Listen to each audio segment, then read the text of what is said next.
Chapter number 9 ग्लोबलाइजेशंस। आज हम discussion करेंगे वैश्वीकरण। What do you mean by globalisations? Normally इसका आई थिंक मीनिंग आपको बताने की कोई आवश्यकता नहीं है, क्योंकि वैश्वीकरण 11th-10th में काफी बार हमारे ज्योग्राफी में आता है। What do you mean by globalisation? वैश्वीकरण क्या है, इसके रीजन क्या है, क्यों यूज किया जाता है, क्या कारण है, क्या चीजें, ये बहुत सी चीजें हमने और आपने पढ़ी होगी। सिंपल और साधारण शब्दों में अगर कहा जाए, globalisation is the flow of idea, capital, commodities and the peoples from one part of the world to another part.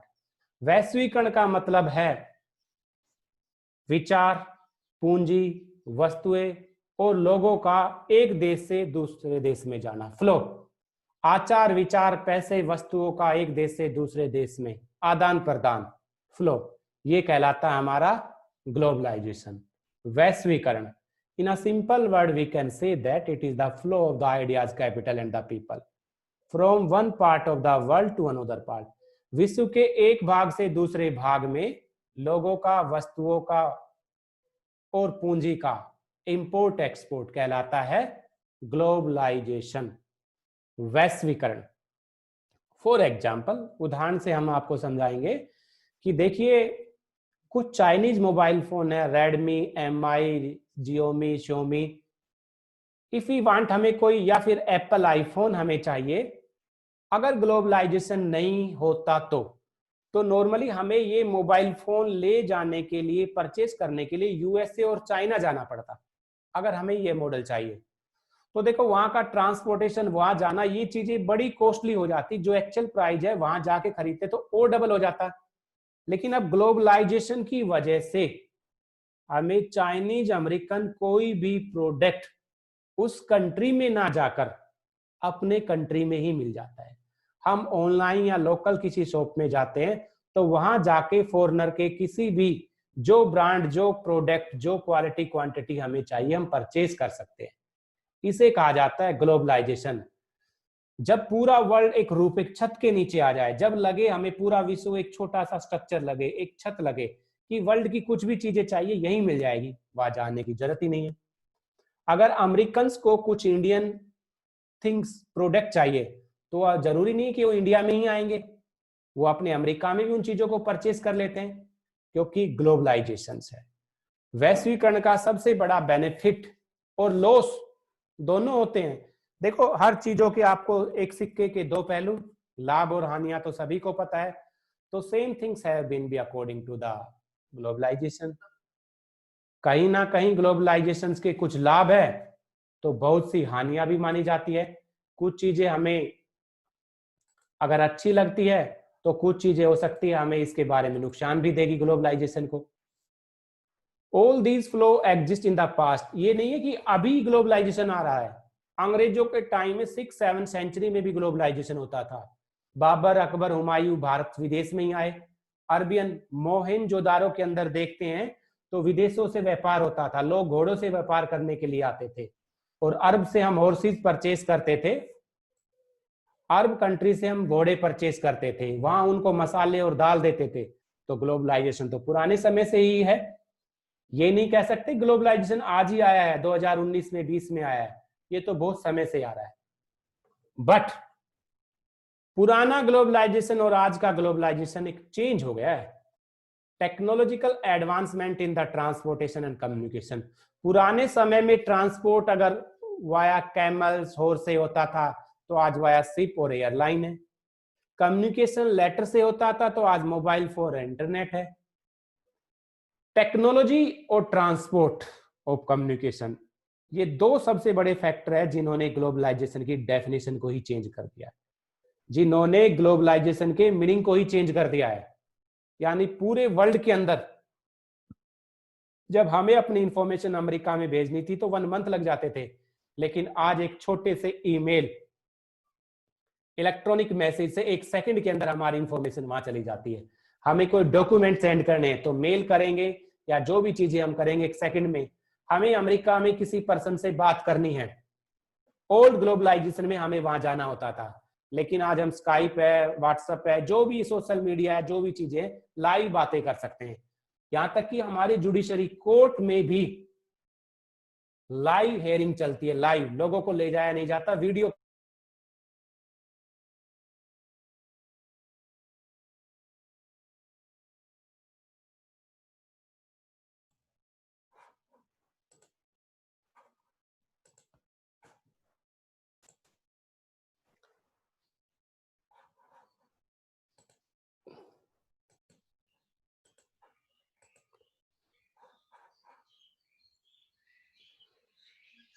So awareness about the importance of the interconnections and the people all over the world is also responsible for the globalization. World के एक देश के लोगों के द्वारा दूसरे देशों के लोगों के साथ इंटरकनेक्टेड होना, ये भी वैश्वीकरण में एक बहुत ही बड़ा पार्ट है। क्योंकि आजकल हम जॉब के लिए, मेडिसिन के लिए, बिजनेस के लिए वर्ल्ड के दूसरे पार्ट में बहुत ज्यादा जाते हैं। We have need to each others. काफी पीपल्स, हमारे काफी बच्चे होते हैं जो हमारे पढ़ने के लिए चाइना, यूएसए, रसिया जाते हैं, बिजनेस के लिए हमारे जाते हैं, इंफ्रा के लिए जाते हैं। तो कहीं ना कहीं हमारे इंटर कनेक्टेड कनेक्शन जो है वो भी ग्लोबलाइजेशन के लिए बड़े जिम्मेवार माने जाते हैं, कि हम जो एक दूसरे लोगों के साथ जो कनेक्टेड होते हैं वो बड़े जिम्मेवार है। और यहां तक कि अपनी इंडियन फिल्म इंडस्ट्री देखो आप, सबसे बड़ा और सबसे अच्छा एग्जाम्पल हमारी इंडियन फिल्म इंडस्ट्री, जिसके बारे में तुम्हें पता भी होगा। AR रहमान का नाम तुम सबने सुना होगा। एक मूवी आई थी slum dog Millionaire, AR Rahman जिसमें उसके म्यूजिक कंपोज वगैरह किया था, उसको ऑस्कर अवार्ड मिलता है स्लम डॉग मिलेनियर। इसके अलावा ग्लोबलाइजेशन का देखिए, एक हीरोइन है जिसने अभी, अरे इसमें हॉलीवुड होता है, हॉलीवुड में शादी की है, कौन सी है वो? ग्लोबलाइजेशन का बेस्ट एग्जांपल है। इंडियन हीरोइन है, फॉरेनर में शादी की है। प्रियंका चोपड़ा सर। हाँ, Priyanka Chopra. That was the example of globalisation. देखो वो लोग काम हमारे यहाँ पर कर रहे हैं, है इंडिया में, लेकिन ग्लोबलाइजेशन की वजह से क्या है, वो फिल्म बनाने के लिए जो भी उसका वर्क होता था वो वहां पर जाती थी। और इंटरकनेक्शन हो गया। Nick Jonas, I think the husband name of that lady. इसके अलावा काफी ऐसे हमारे पर्सन्स है, माधुरी दीक्षित, जिनके हस्बैंड डॉक्टर नेने हैं, और आई थिंक वो भी अमेरिकन में डॉक्टर्स हैं। सानिया मिर्जा, पाकिस्तान में मैरिज की हुई उन्होंने। तो बहुत से सिंपल एग्जांपल है ग्लोबलाइजेशन। जब लोग एक जगह से दूसरी जगह पर जाते हैं तो इंटरकनेक्टेड हो जाते हैं, इंटरकनेक्शन हो जाते हैं, एक दूसरे में कनेक्शन बनाते हैं। और फिल्म इंडस्ट्री में बहुत से एग्जाम्पल आपके सामने होंगे जिन्हें आई थिंक हम या आप नहीं जानते होंगे, और दूसरा बच्चा जानता होगा कि उन्होंने किस प्रकार कनेक्शन बनाए हैं। जो भारत का है, अमेरिका, जापान, चाइना में रह रहा है। मनीषा कोइराला, अभी स्टेटमेंट आई थी, she is belonging to the Nepal की है, लेकिन इंडिया में बड़ी अच्छी उसकी इमेज है। काफी ऐसे पर्सन है जो फॉरेनर के हमारे यहाँ पर, अदनान शामी, वो मोटा वाला बंदा, वो पाकिस्तान का है आई थिंक, लेकिन ग्लोबलाइजेशन की वजह से हमारे कंट्री में रह रहा है। ऐसे बहुत से पीपल मिल जाएंगे आपको जो ग्लोबलाइजेशन के एग्जाम्पल है। दूसरे देश के होते हुए भी हमारे में है, हमारे देश के होते हुए भी दूसरे देश में है। इंटरकनेक्टेड है, कहीं ना कहीं में एक दूसरे से उन्होंने कनेक्शन बनाया, चाहे via trade, via investment, via exchange of value, कुछ भी आप कह सकते हो। Globalisation means integration of the economic and the societicals, यानी ग्लोबलाइजेशन में सारी चीजें चेंज हो जाती है, information, idea, technology, good services. ये वाला सीन आपको देखा, काफी लोग ये फॉरेनर भारत में आते हैं, ये लेडीज आती है तो भारत में बड़ी साड़ी पहनना इन्हें बड़ा पसंद होता है, और हमारे वहां पर जाते तो फॉरेनर। यही तो ग्लोबलाइजेशन है, कि जब कल्चरल भी एक्सचेंज होता है। जब अंग्रेज आते हैं तो हमारा लिविंग स्टैंडर्ड, हमारा खाना पीना पसंद करते हैं, हमारी ड्रेसिंग सेंस पसंद करते हैं। It is known as the globalisation. यही ग्लोबलाइजेशन है। Globalisation means integration of the economies, society through the countries, flow of information, सूचना आएंगी जाएगी, ideas, technology, goods, services, capital, finance और पीपल। जब एक देश से दूसरे देश में जाते हैं तो इसे कहा जाता है ग्लोबलाइजेशन। वैश्वीकरण, वस्तुओं, सूचनाओं, लोगों, सेवाओं, पूंजी का जब आदान प्रदान होता है तो इसे कहा जाता है ग्लोबलाइजेशन। और एक वाइडर लेवल पे होता है, एक कंट्री से दूसरे कंट्री में। यानी देखिए एमएनसी वर्ड आपने बहुत सुना होगा, एमएनसी मीनिंग तो पता होगा ना, एमएनसी का मल्टीनेशनल कंपनी होती है एमएनसी। तो एमएनसी किसे कहते हैं, इसकी डेफिनेशन अगर आपसे पूछी जाए what do you mean bye MNC, होती क्या है? एमएनसी को अगर एक्सप्लेन कराया जाए, तुमसे पूछा जाए कि एमएनसी होती क्या है, then how can you explain, single word में एमएनसी को क्या बोलेंगे? मल्टीनेशनल कंपनी फुल फॉर्म हो गई। देखो एमएनसी कैसे होती है, एक कंपनी जिसकी ब्रांच 2 या 2 से ज्यादा देशों में होती है तो उसको क्या कहते हैं? एमएनसी, मल्टीनेशनल कंपनी, बहुराष्ट्रीय कंपनियां, यानी जिसकी ब्रांच एक देश से ज्यादा देशों में है, लाइक टाटा, मारुति सुजुकी, बहुत सी ऐसी चीजें हैं जो आपको और हमें बताती है कि इनकी ब्रांच काफी है। Same thing for globalisation, same चीजें हमारी वैश्वीकरण के लिए है, जिसकी पहुंच एक से ज्यादा देशों में होती है उसे कहा जाता है ग्लोबलाइजेशन, वैश्वीकरण। सिंपल वर्ड है। अब इस ग्लोबलाइजेशन के जो आपको कंसिक्वेंसेस, परिणाम, कारण, 3 जो चीजें आपको जो मेन पढ़नी है, कंसिक्वेंस जो आपको मिलेंगे, पॉलिटिकल, इकोनॉमिक और सोसाइटिकल, 3 परिणाम कंसिक्वेंस आपको मिलेंगे प्रभाव ग्लोबलाइजेशन के, राजनीतिक, आर्थिक और सामाजिक।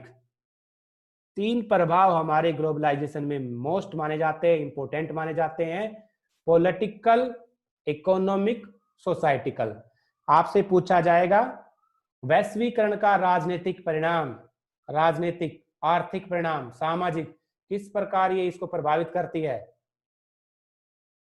इकोनॉमिक, जैसे देखो मैंने बताया था political, economic and societal, cultural और सोसाइटिकल दोनों एक में आ जाती है।